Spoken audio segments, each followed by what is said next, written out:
AITAH for telling my parents I'm riding home with a friend from college. I didn't expect to panic when my phone rang that night, but the moment I saw Dad flash across the screen, something inside me clenched so hard I couldn't breathe. I was sitting in the passenger seat of my friend's car, headlights slicing through the dark woods lining the empty highway, when the call came in. The dashboard clock glowed 11:47 p.m. We were still an hour away from home. "Don't answer," my friend Maya whispered without looking away from the road. Her knuckles tightened on the steering wheel. We both knew why, but the phone wouldn't stop ringing. Call after call. Dad, Mom, Dad again. My heart hammered harder each time. My parents didn't like Maya. They didn't trust her. They said girls like her, loud, rebellious, tattooed, and sarcastic, would ruin me. The thing is, Maya was the only person in college who made me feel like I wasn't living on someone else's script. And tonight she was the only reason I wasn't stranded in the storm. Finally, I picked up. "Hello?"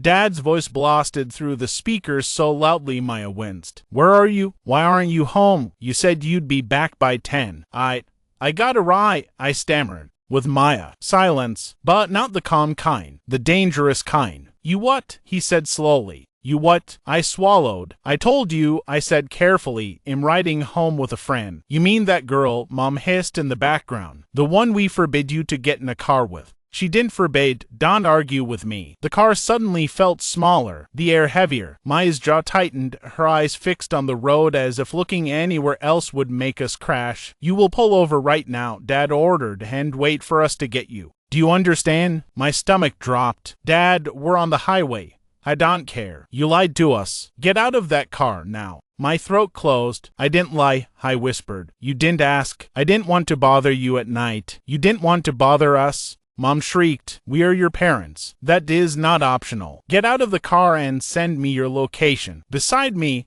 Maya whispered, "don't you dare." I closed my eyes, shaking. Two worlds pulling me apart. My parents calling me reckless, ungrateful, irresponsible. Maya muttering under her breath, "You're an adult, not a pet." And me, 19 years old, caught between wanting independence and being terrified of losing the people I love. "I'll call you back," I whispered. "Don't you?" I hung up. The instant I did, the phone buzzed again, and again, and again. Maya exhaled. "They're losing it." "Yeah," I whispered, staring at my trembling hands. "They always do." The storm gets worse. Rain hammered the windshield harder now, thick and heavy, turning the road into a river of blurred reflections. The wipers struggled to keep up. "Your parents act like I'm a drug dealer," Maya muttered. I forced a weak laugh. "Sometimes I think they'd prefer that. At least then the stereotype would make sense." She glanced at me. "Why do they hate me so much?" I knew the answer. I'd always known. "Because you make me feel strong," I admitted. "And they don't want that." Maya raised an eyebrow. "That's messed up." "I know." Lightning flashed. Thunder rumbled. The GPS lost signal. And then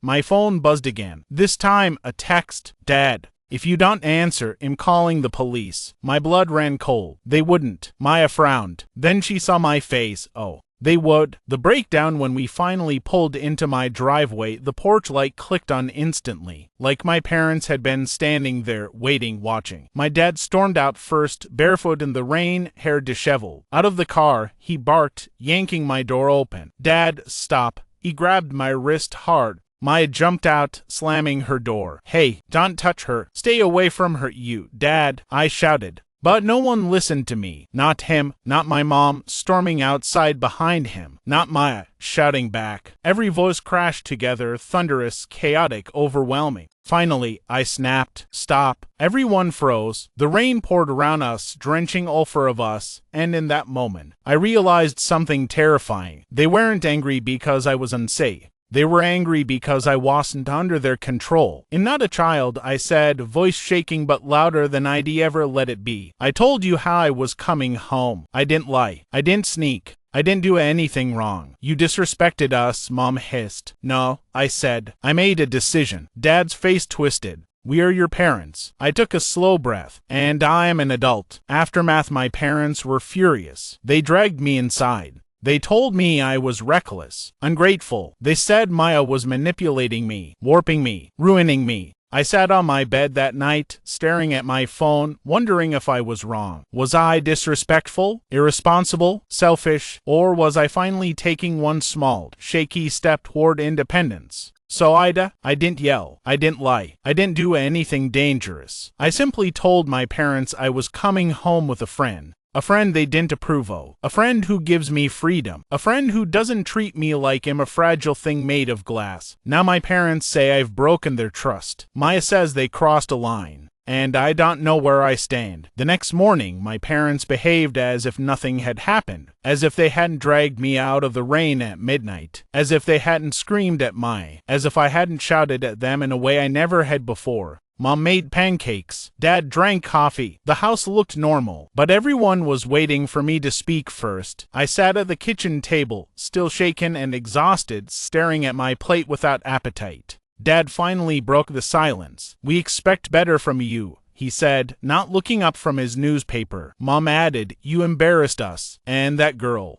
Her name is Maya," I said quietly. Mom's lips tightened. "Right, Maya. The one who encourages you to defy us." I flinched, but I didn't fold. She didn't do anything wrong. She helped me. I didn't want to take the bus home alone in the storm. Dad slammed his mug down hard enough that coffee sloshed over the edge. "You don't get into a stranger's car at night." "She's not a stranger. She's my friend." "Oh, please," Mom scoffed. "Girls like her aren't friends. They're bad influences. They take advantage of girls like you. Girls like me, soft, obedient, controlled." "I'm 19, I said. "I have the right to decide who I ride with." Dad rose from his chair. "Not while you live under my roof." The words hit harder than I expected. He wasn't talking about safety anymore. He was talking about ownership. That day changed everything. From that moment, the house felt wrong. Every door closing sounded like a threat. Every footstep felt like someone patrolling. Every text from my phone made them tense. They didn't yell again.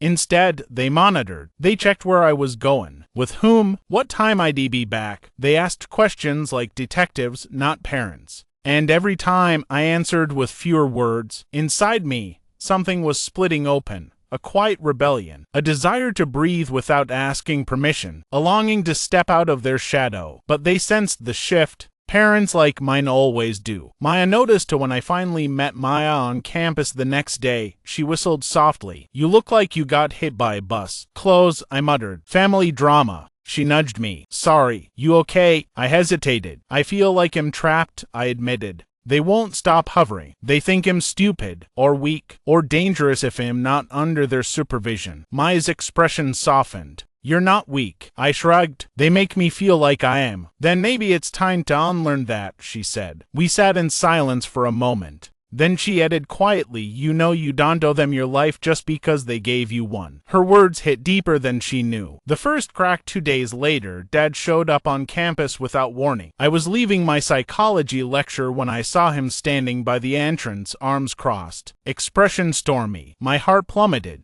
"What are you doing here?" I asked, trying to keep my voice neutral. "I came to check that you're actually in class," he said, "not running around with that girl again." Students glanced at us. I wanted to sink into the ground. "Dad, this is embarrassing," I whispered. "You can't just show up." "I can do whatever I need to keep you safe," he snapped. "Say." The word had lost all meaning. I swallowed hard. "I'm going home with Maya again today." He inhaled sharply, astonished. "After everything we told you."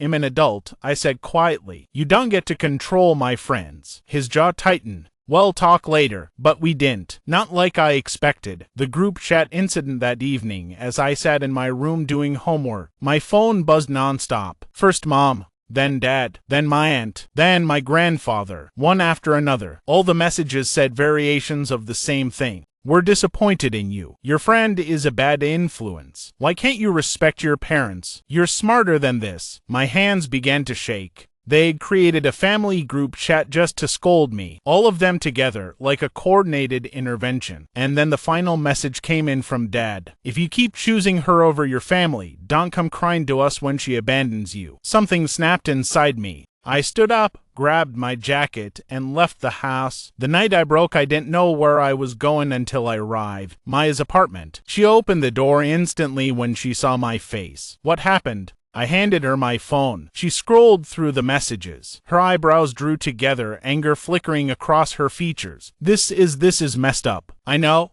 I whispered, sinking onto her couch. I feel like I'm suffocating. She handed me a glass of water. Babe, this isn't normal. This is control. They're trying to isolate you from anything they can't supervise. I buried my face in my hands. I don't want to hate them, I murmured. I just want to live without being treated like Imfi. Maya sat beside me. You don't hate them, she said. You're growing up, and they're terrified of losing the version of you they could control. Her words made my chest tighten painfully. The turning point, my phone buzzed again. Mom, where are you? Answer me this second. Dad, if you're with her, don't bother coming home. I stared at the screen. My home, my room, my safety net, my childhood, all of it held hostage over a simple ride home. Maya watched me silently. What do you want to do? She asked quietly. I took a breath. For the first time in my life, my answer felt like mine. I want to stop being afraid. I went back home that night, but different when I walked in. My parents were waiting in the living room, stiff, livid, rehearsed. Dad started first. We are deeply disappointed in your behavior.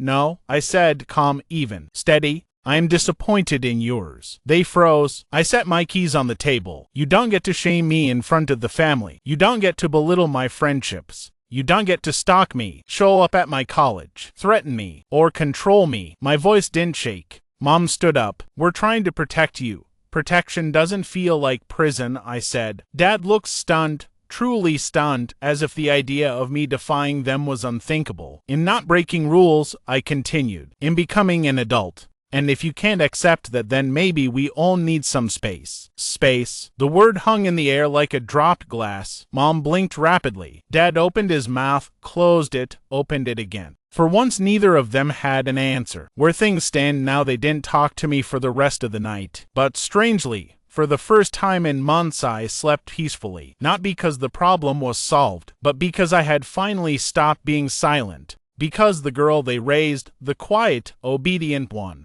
wasn't there anymore. Someone new was standing in her place. The silence in the house lingered for days. Mom tiptoed around me. Dad avoided eye contact. The air felt heavy, like a storm that refused to break. But they weren't angry anymore. They were shaken. For the first time in my life, they didn't know what to do with me. The breaking moment 3 days later, Dad finally knocked on my door. A soft knock, unfamiliar, almost hesitant. Can we talk? He asked. I nodded, bracing myself. He sat on the edge of my bed, hands clasped too tightly. I noticed the small tremor in his fingers. You're right, he said quietly. I wasn't expecting that. I didn't realize how much I was holding on to the kid version of you, he exhaled shakily. I guess I thought if I supervised everything, nothing bad could ever happen to you. I swallowed hard. Dad, you can't protect me from life. I know, he whispered, but you're my little girl. I'm not little anymore. He nodded, blinking rapidly. For a moment, he looked older than I'd ever seen him. Then he said something I never thought I'd hear. I'm sorry. My heart twisted.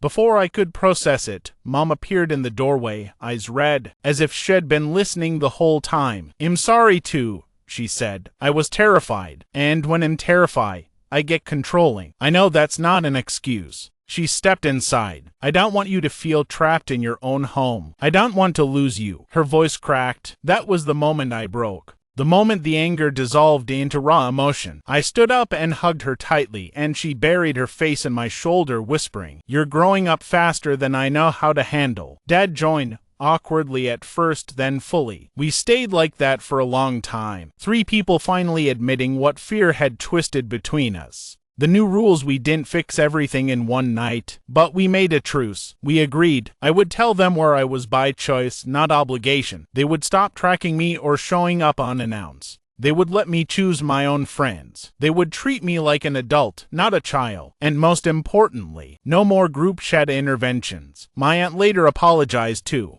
The message was clear. Things were changing, and they had to. Maya's reaction when I told Maya everything, she smiled softly and squeezed my hand. I'm proud of you, she said. You stood up for yourself. I was terrified, I admitted. Being terrified and doing it anyway, she said. That's how you grow. She was right. Our friendship became stronger because of it. Not because she saved me, but because she helped me save myself. The final ride a week later, after a long day of classes, Maya offered me a ride home again. I hesitated for a second, a leftover echo of old fear, then smiled. Yeah, I said. I'd like that. We drove through the golden evening light, music low, windows down. When we pulled into my driveway, my parents were on the porch, not angry, not panicked, just waiting. Mom lifted her hand in a small wave. Dad gave a stiff nod, and for the first time, I didn't feel guilty. I felt free. I felt like myself. Final reflection: sometimes, growing up feels like betrayal. Sometimes, asserting boundaries feels like war. Sometimes